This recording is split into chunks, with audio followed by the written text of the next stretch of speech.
Добрый день, уважаемые зрители. Только что шли мимо и решили заснять для вас. Вот тут как бы два искусства вместе. Это икебана и ниваки, то есть садовые бонсаи. Ну, икебана у нас получается с этой стороны, вот она засушенная. И с правой стороны у нас искусство ниваки. Вот. Ну а если серьезно, тут видно очень хорошо проблему, когда люди хотят сделать красиво возле магазина, либо входа в дом, вот, и ставят растения в тень.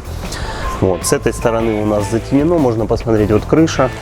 Вот, с этой стороны свет попадает. То есть здесь у нас еще растение зеленое, а здесь уже засохло. Вот.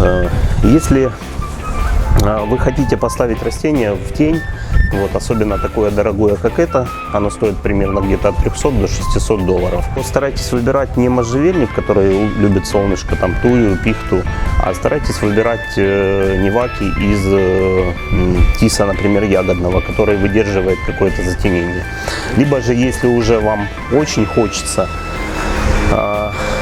поставить такое растение, то сделайте ему дополнительную подсветку. То есть можно здесь вставить лампу, вот, и дополнительно его подсвечивать для того, чтобы оно себя отлично чувствовало. Вот.